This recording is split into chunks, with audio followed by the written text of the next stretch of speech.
நற்செய்தி வாசகம். ஏன் என் பணத்தை வட்டி கடையில் கொடுத்து வைக்கவில்லை? லூக்கா எழுதிய தூய நற்செய்தியிலிருந்து வாசகம். அதிகாரம் 19, இறை திருவசனங்கள் 11 முதல் 28 முடிய. அக்காலத்தில் இயேசு எருசலேமை நெருங்கி வந்து கொண்டிருந்தார். அவர் சொன்னதை கேட்டுக் கொண்டிருந்தவர்கள் இறையாட்சி உடனடியாக தோன்றப் போகிறது என்று நினைத்தார்கள். அப்போது இயேசு மேலும் ஓர் ஓமையை சொன்னார். உயர் குடிமகன் ஒருவர் ஆட்சியுரிமை பெற்றுவர தொலை நாட்டிற்கு போக புறப்பட்டார்.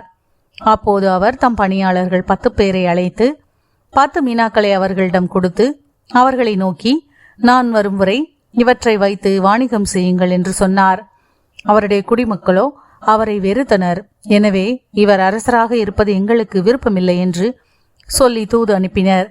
இருப்பினும் அவர் ஆட்சியுரிமை பெற்று திரும்பி வந்தார். பின்னர் தம்மிடம் பணம் வாங்கியிருந்த பணியாளர் ஒவ்வொருவரும் ஈட்டியது எவ்வளவு என்று அறிய அவர் அவர்களை கூப்பிட்டு அனுப்பினார்.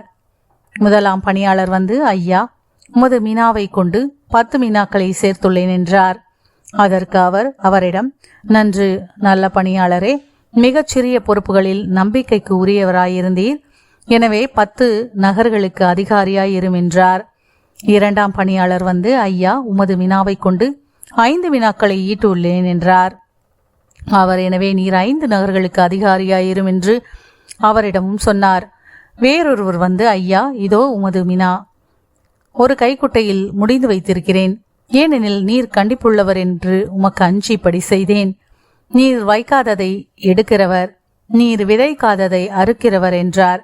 அதற்கு அவர் அவரிடம், பொல்லாத பணியாளே, உன் வாய்ச்சொல்லை கொண்டே உனக்கு தீர்ப்பிடுகிறேன். நான் கண்டிப்பானவன், வைக்காததை எடுக்கிறவன், விதைக்காததை அறுக்கிறவன் என உனக்கு தெரியும் அல்லவா? அப்படியானால் ஏன் என் பணத்தை வட்டிக்கடையில் கொடுத்து வைக்கவில்லை? நான் வந்து அதை வட்டியோடு சேர்ந்து பெற்றிருப்பேனே என்றார். பின்பு அருகில் நின்றவர்களிடம் அந்த மீனாவை அவனிடமிருந்து எடுத்து 10 மீனாக்கள் உள்ளவருக்கு கொடுங்கள் என்றார். அதற்கு அவர்கள், ஐயா, அவரிடம் 10 மீனாக்கள் இருக்கின்றனவே என்றார்கள்.